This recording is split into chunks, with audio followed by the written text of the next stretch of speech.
Hello class 11th, welcome to learn with Zenith Guru. मैं हूं निकी पंडित और आज की क्लास में हम करने वाले हैं बैक एक्सरसाइज।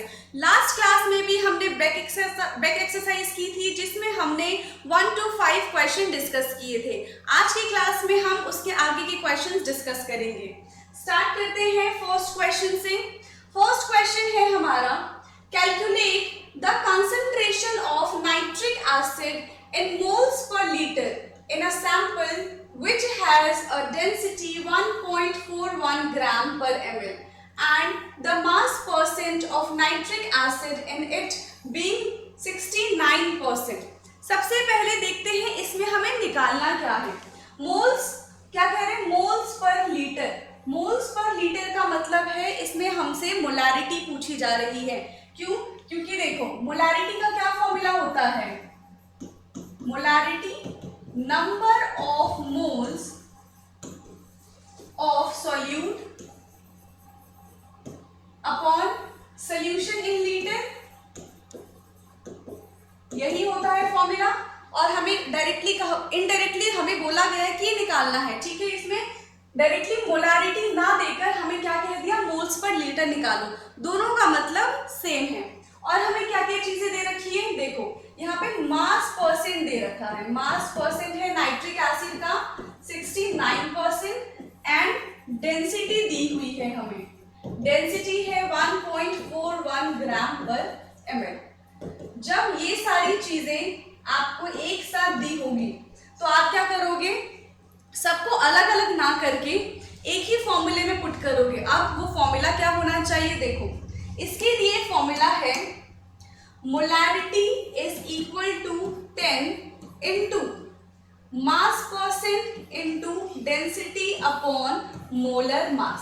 अब हमें क्या क्या चीजें गिवन है?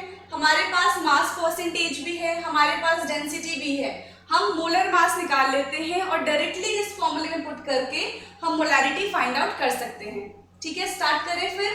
मोलर मास निकालते हैं। Molar mass of nitric acid.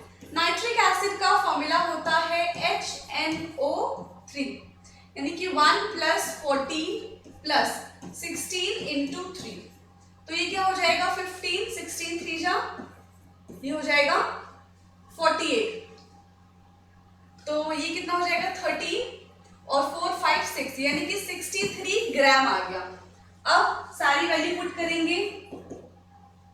10 into हमारे पास मास परसेंटेज कितना है? 69। डेंसिटी हमें गिवन है 1.41 और मोलर मास हमने निकाला 63। जब इनको सॉल्व करेंगे तो हमारे पास मोलारिटी आएगी। जब आप इस पूरे को सॉल्व करोगे तो वो हो जाएगा 15.44,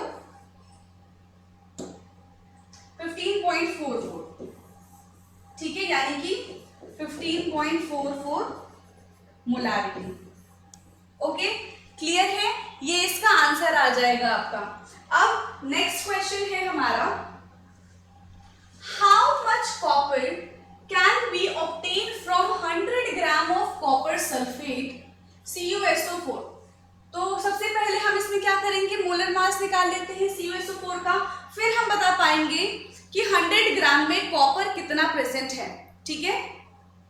तो CuSO4 कॉपर का मास होता है 63.5, सल्फर का है 32 और ऑक्सीजन का है 16। तो 4 है तो 16 इंटू 4। जब हम इनको सॉल्व करेंगे तो कितना आ जाएगा ये हमारा? 63.5, 32 एंड 16 4 जा 64.5, ठीक है। 6 7 8 9, 159.5। ये हमारा आ गया 159.5 ग्राम पर मोल।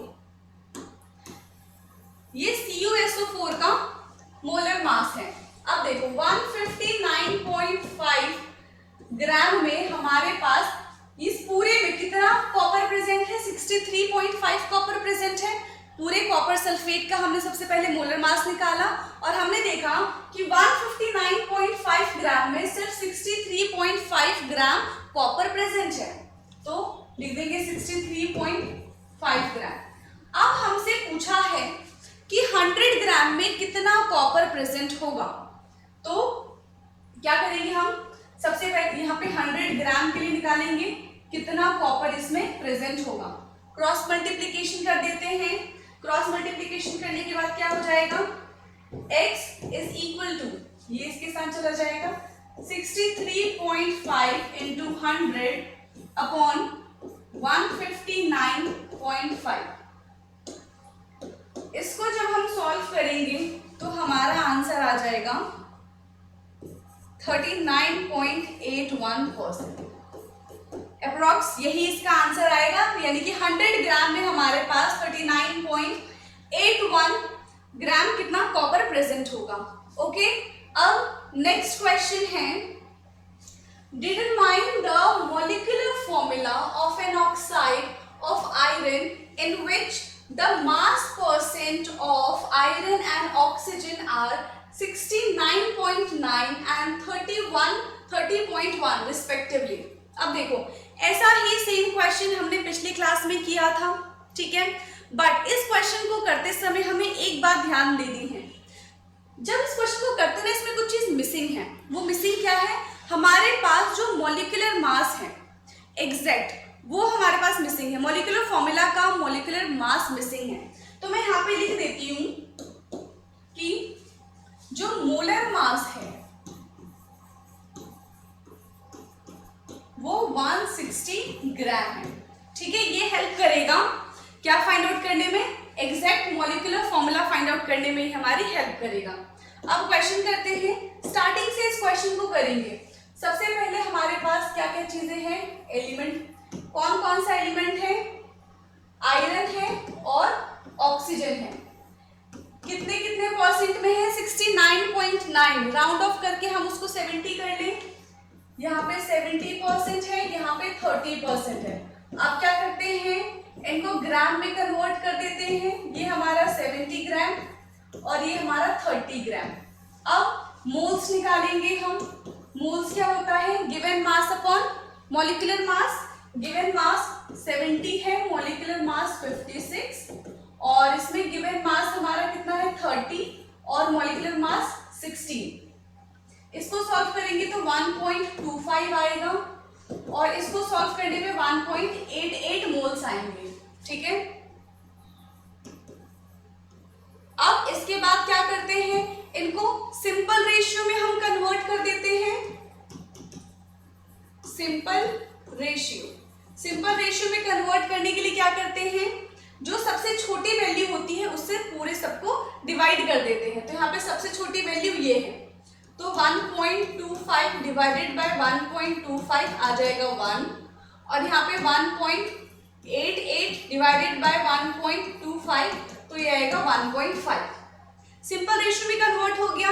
अब देखो यहाँ पे क्या है, सिंपल रेशियो में कन्वर्ट होने के बाद एक वैल्यू आई है 1 और एक वैल्यू आई है 1.5। अब 1 और 1.5 से हम कोई फॉर्मूला तो नहीं बना सकते, क्योंकि अभी तक जो हमने फॉर्मूला देखा है वो क्या होता है, मान लो कोई मेटल है और उसके साथ ये 2 हो जाएगा और ऑक्सीजन है उसके साथ 2 हो जाएगा। तो ये हमने हमेशा होल नंबर में देखा है, कभी भी पॉइंट में नहीं देखा। हम इसको क्या करेंगे, होल नंबर में कन्वर्ट कर देंगे, ठीक है। तो दोनों को मैं मल्टीप्लाई कर देती हूँ 2 से, यहाँ पे भी 2 और यहाँ पे भी 2, तो ये हो जाएगा 2 और 3। अब यहाँ से फॉर्मूला क्या बन जाएगा, Fe2O3। ये फॉर्मूला बन गया, ये हमारा है एम्पेरिकल फॉर्मूला। अब एम्पेरिकल फॉर्मूला से हम एम्पेरिकल मास निकालेंगे। मास कैसे निकलेगा, 52 आई मीन Fe का होता है 56 इंटू 2 प्लस ऑक्सीजन का होता है 16 इंटू 3। तो 6 2 जा 12 एंड 2 5 जा 10 11 एंड 16 3 जा 48। तो 10 4 5 6 160 ग्राम। यहाँ पे जो एम्पेरिकल फॉर्मूला का एम्पेरिकल मास आया है, एम्पेरिकल मास जो है वो है 160 ग्राम। अब देखो एम्पेरिकल फॉर्मूला है, सॉरी एम्पेरिकल मास है हमारे पास और मोलर मास भी है हमारे पास। तो हम यहाँ से क्या निकाल सकते हैं, मॉलिक्यूलर फॉर्मूला निकाल सकते हैं। कैसे हो जाएगा ये, देखो molecular mass is equal to empirical mass into n। ये होता है एक फॉर्मूला। हम क्या करेंगे, मॉलिक्यूलर मास हमें 160 दिया हुआ है, ये इधर आएगा तो डिवीजन में हो जाएगा 160 इज इक्वल टू n। तो n की वैल्यू आई है 1। n की वैल्यू जरूरी नहीं है कि 1 ही आए, कुछ और भी आ सकती थी। तो हम क्या करेंगे, जो भी n की वैल्यू आएगी उसको हम एम्फेरिकल फॉर्मूला में मल्टीप्लाई कर देंगे, Fe2O3 में मल्टीप्लाई कर देंगे, तो हमारे पास एक्चुअल मॉलिक्यूलर फॉर्मूला आ जाएगा। बट यहाँ पे जो n की वैल्यू है वो क्या है, 1 है। तो यहाँ पे जो एम्फेरिकल फॉर्मूला है वही मॉलिक्यूलर फॉर्मूला भी हो जाएगा। ठीक है, तो n की वैल्यू 1 आई, मल्टीप्लाई करने से जो मॉलिक्यूलर फॉर्मूला बनेगा वो भी Fe2O3 ही है। ठीक है, डिटरमाइन द मॉलिक्यूलर फॉर्मूला का हुआ था, हमने मॉलिक्यूलर फॉर्मूला निकाल लिया है। ओके, अब नेक्स्ट क्वेश्चन है हमारा, calculate the atomic mass average of chlorine using the following data. हमारे पास आइसोटोप्स दिए हुए हैं 2 क्लोरीन के, इससे हमें मॉलिक्यूलर मास निकालना है। जब भी हम मॉलिक्यूलर मास क्लोरीन का लिखते हैं तो कितना लिखते हैं, 35.5, बट उसके आइसोटोप्स में कहीं पे भी हमें 35.5 नजर नहीं आ रहा है। तो हम देखेंगे जो हम मॉलिक्यूलर मास यूज करते हैं क्लोरीन का वो कहाँ से आता है, वो उसके आइसोटोप्स के एवरेज से निकाला जाता है। ठीक है, 2 आइसोटोप्स हैं, एक है हमारे पास क्लोरीन 35 और दूसरा है हमारे पास क्लोरीन 37। कैसे निकालेंगे हम, हमारे पास नेचुरल अबंडेंस यानी कि नेचर में ही इतने परसेंट प्रेजेंट है और Cl37 इतने परसेंट प्रेजेंट है, और जो Cl35 है उसका मास 34.9 है और जो Cl37 है उसका मास हमारे पास 36.9 है।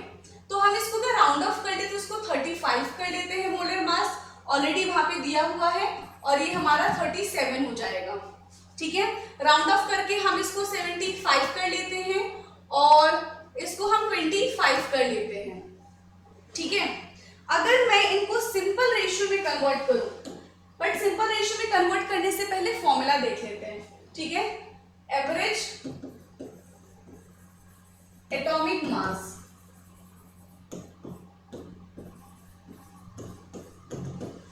क्या होता है, देखो सबसे पहले है हमारा molar mass into percentage natural abundance, यहाँ पे हमने परसेंटेज अबंडेंस लिख लिया, प्लस दूसरा मोलर मास, क्योंकि यहाँ पे 2 ही आइसोटोप्स दिए हुए हैं, अगर किसी भी 3 आइसोटोप्स या फिर 4 आइसोटोप्स दिए जाएं तो हम ऐसे ही कंटिन्यू कर सकते हैं।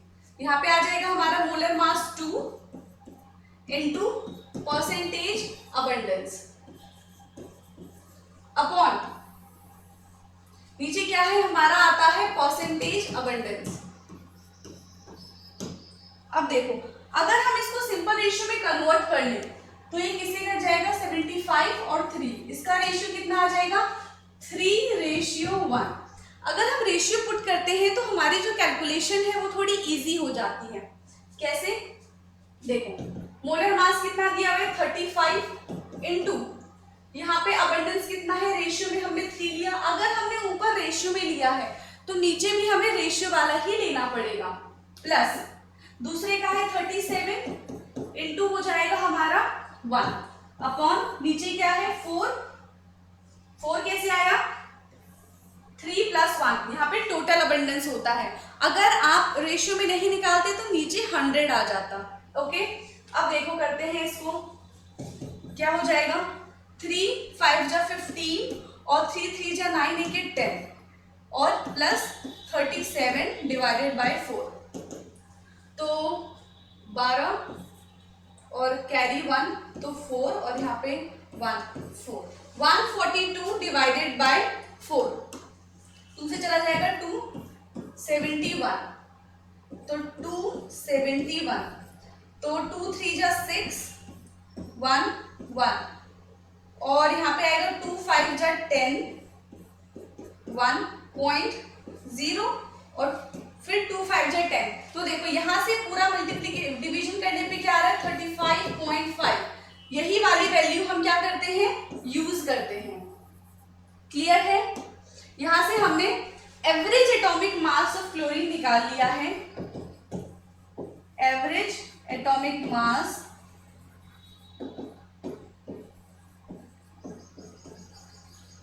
कितना है? 35.5।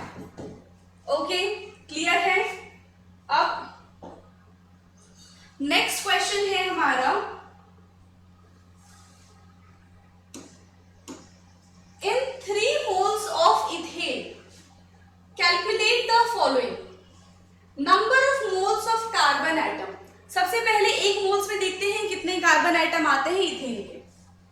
1 मोल ऑफ C2H6, एक मोल्स में 2 कार्बन है। दिख रहा है ये एक ही मोल है, इसमें 2 कार्बन है। तो वही अगर हम 3 मोल्स की बात करें, 3 moles of C2H6, तो कितना हो जाएगा? 3 into 2 यानी कि 6 कार्बन। ओके, ये है फर्स्ट। सेकेंड है number of moles of hydrogen atom. अब कितने हाइड्रोजन एटम प्रेजेंट हैं? तो 1 मोल्स ऑफ C2H6 में देखो, एक मोल में कितने हाइड्रोजन प्रेजेंट है? 6 हाइड्रोजन। तो 3 मोल्स में कितने प्रेजेंट होंगे? 3 मोल्स ऑफ C2H6 में 3 into 6 यानी कि टोटल 18 हाइड्रोजन।